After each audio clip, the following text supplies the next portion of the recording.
विदेश जाने की होड़ लगातार युवाओं में बढ़ती जा रही है। सपनों की उड़ान जब 7 समुंदर पार जाती है तो कई सपनों को पूरा करती नजर आती है, लेकिन पिछले कई सालों से जिस प्रकार से पासपोर्ट सेवा केंद्रों में उमड़ती भीड़ और बड़े बड़े चेहरों का आना जाना और लगातार संख्या अनुपात में हो रही बढ़ोतरी कहीं ना कहीं सवाल जरूर पैदा कर रही है कि आखिर ये भीड़ इतनी एकदम से उमड़ी क्यों, क्या इनका लक्ष्य है और कौन सा वो विजन है जिसको लेकर ये 7 समुंदर पार जा रहे हैं। इस वक्त मेरे साथ कैथल पासपोर्ट सेवा केंद्र के प्रमुख संजय सोनी हैं। इनसे जान लेते हैं कि कैथल पासपोर्ट सेवा केंद्र में किस प्रकार की सेवाएं दी जा रही हैं, किस प्रकार से संख्या में बढ़ोतरी हो रही है और कौन सी वो सेवाएं हैं जिनका लाभ आम जन तक मिल रहा है। संजय जी, स्वागत है आपका डेली पोस्ट पर। जी नमस्कार, आप सभी का बहुत बहुत धन्यवाद जो आपने ये इन्फॉर्मेशन लोगों तक पहुंचाने के लिए हमसे कांटेक्ट किया।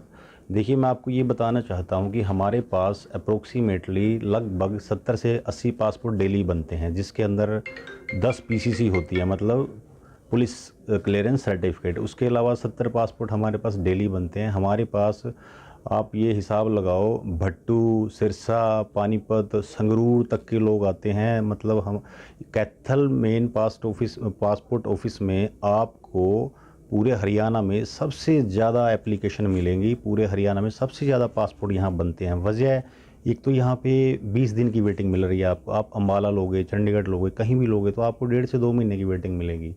दूसरा, यहाँ पे लोगों की कनेक्टिविटी बढ़िया है। मान लो कोई पानीपत से आया है, सिरसा से आया है, वो बिल्कुल रूट पे पड़ता है, कैथल वाला ईजिली अपना काम करवा के जा सकता है।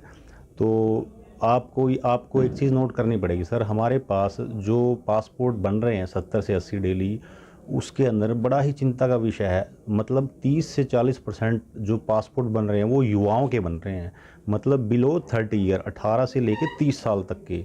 तो ये एक बड़ी ही चिंता का विषय है। दूसरा क्या है, अनएम्प्लॉयमेंट लगा लो, आप कुछ भी लगा लो, उसकी वजह से लोग क्या चाहते हैं कि मैं पासपोर्ट बनवा लूं डोंकी से। जैसा कि कुछ दिन पहले खबरें आई है, हमारे भाई वापस आए हैं, बड़े ही पीड़ा हुई है उनको देख के कि किस तरह उनको भेजा गया है अमेरिका द्वारा। तो इस तरह के आप उनको वो चाहते हैं कि किसी तरह डोंकी से पहुंच जाएं, वहाँ काम करें। लेबर वर्क भी अगर वो करेंगे तो उनको डॉलरों में पैसे मिलते हैं, देखो, तो वो कन्वर्ट डॉलरों में करते हैं। तो वो ये सोचते हैं। मेरा सवाल ये है कि जैसे आप पासपोर्ट सेवा केंद्र में प्रमुख अधिकारी हो, परिजनों के साथ बच्चे भी यहाँ पहुँचते हैं, तो जैसे कई बार आप उनसे बातचीत करते हैं तो बातचीत में क्या सामने आता है? पासपोर्ट सेवा क्यों लेना चाह रहे हैं? क्या इसका आगे का उनका विजन है? क्या लक्ष्य बनाया है? जी देखिए, एक तो भी स्टडी वीज़ा बहुत चल रहा है आजकल। युवाओं में क्या है, क्रेज़ है कि बाहर स्टडी कर रही हैं। कनाडा, ऑस्ट्रेलिया और न्यूजीलैंड का स्टडी वीज़ा बड़ा इजीली मिल जाता है। कोई +2 करके, आईलेट्स पीटी करके कोई जाता है।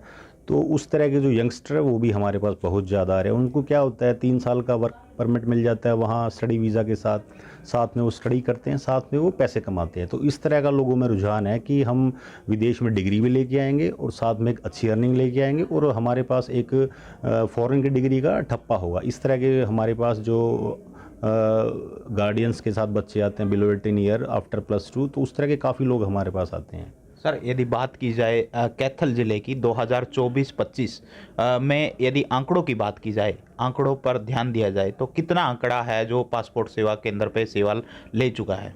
देखिए, मैं आपको बताता हूँ, हमारे पास जो 1 जनवरी 2024 से दिसंबर 24 तक का आंकड़ा है, उसमें 16 से 17 हज़ार पासपोर्ट बने हैं हमारे कैथल पासपोर्ट ऑफिस में, जिसके अंदर आप ये मान के चलो 600 से 700 पासपोर्ट पर मंथ सिर्फ युवाओं के बने हैं। और उसके अंदर भी अपने कैथल डिस्ट्रिक्ट के अंदर, जिसके अंदर कैथल पूरा हल्का आ गया अपना, जो कैथल डिस्ट्रिक्ट है उसके अंदर डेली के हमारे 15 से 20 युवा जो कैथल हल्के से ही हैं। आपने एक चीज़ नोट की होगी कि कैथल हल्के से जो अभी ये डिपोर्ट हुए हैं लड़के, उसमें काफ़ी अपने कैथल एरिया के भी लोग थे। तो ये भी बड़ा चिंता का विषय है। हमारे लोग, पहले ऐसा नहीं था, कैथल कुरुक्षेत्र के लोग अभी बहुत जा रहे हैं क्योंकि ये पंजाब का एडजॉइनिंग एरिया है।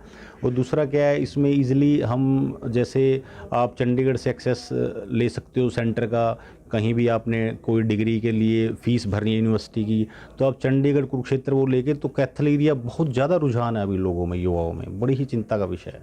तो सर अभी जैसे डंकी रास्ते से जो गए थे उनको डिपोर्ट कर दिया गया, काफ़ी परिवारों को दुख झेलना पड़ा। आप भी बातचीत करते हो यहाँ आने वाले लोगों को, तो किस प्रकार की सावधानियां बरतने के लिए बोलते हो कि पासपोर्ट सेवा इस प्रकार से लीजिए ताकि इसका भविष्य में सही लाभ हो?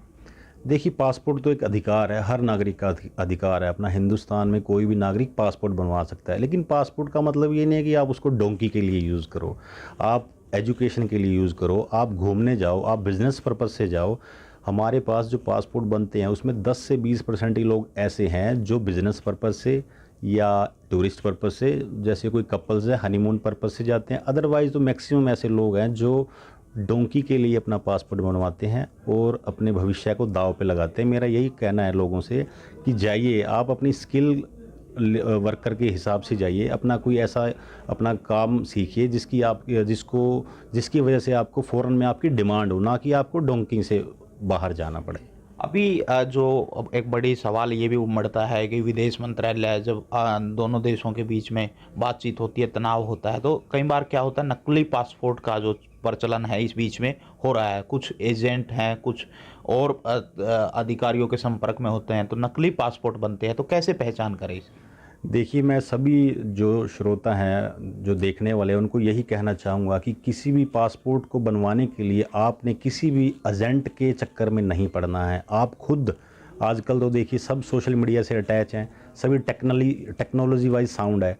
आप खुद वेबसाइट से अपनी डेट ले सकते हैं, ऑनलाइन डेट मिलती है। आपको आधार कार्ड, पैन कार्ड, डीएमसी, अपनी 10th की जो आपकी रिक्वायरमेंट है वो अपलोड करनी है, और टाइम ऑफ आपकी अपॉइंटमेंट आपको प्रोड्यूस करनी है डॉक्यूमेंट। तो आपको किसी तरह के एजेंटों के चक्कर में कि मैं आपका जल्दी बनवा दूंगा, आप इतने पैसे दो, मैं आपका 3 दिन में बनवा दूंगा, ऐसा कुछ नहीं है। इस तरह के झमेलों में ना पड़ें, वो बिल्कुल फर्जी काम है आपका। आपकी ज़िंदगी को वो दांव पे लगाते हैं, जिससे आपको पासपोर्ट के, डुप्लीकेट पासपोर्ट के उसमें विदेश मंत्रालय द्वारा पकड़ लिया जाता है। ऐसे काफ़ी केस आपने सुने भी होंगे। दूसरा, मैं ये कहना चाहता हूँ कि हमारे पास कैथल में रिन्यू, मतलब जिसको अपना पासपोर्ट रिन्यू करवाना है, जिसकी वैलिडिटी ख़त्म हो चुकी है, वो सुविधा, और फ्रेश की सुविधा, हमारे यहाँ पे सिर्फ 2 ही सुविधा है। अगर किसी को तत्काल की सुविधा चाहिए तो आपको अम्बाला या चंडीगढ़ से लेनी पड़ेगी। ये थे मेरे साथ कैथल पासपोर्ट सेवा केंद्र के प्रमुख अधिकारी संजय सोनी, जिन्होंने विस्तार पूर्वक चर्चा करते हुए बताया कि किस प्रकार की पासपोर्ट सेवा जो कैथल पासपोर्ट सेवा केंद्र में दी जा रही है और किस प्रकार की सावधानियां बरतकर हम भविष्य को अंधकार में बनाने से बच सकते हैं, ताकि हमें विदेश जाने में किसी प्रकार की अटकलें का, असुविधा का सामना ना हो और दुविधा के बीच में ना फंसते हुए हम अपने लिए, अपनों के लिए सुविधाजनक सफ़र को तय करते हुए अपना भविष्य का निर्माण करें। डेली पोस्ट कैथल से बलिंद्र कुमार।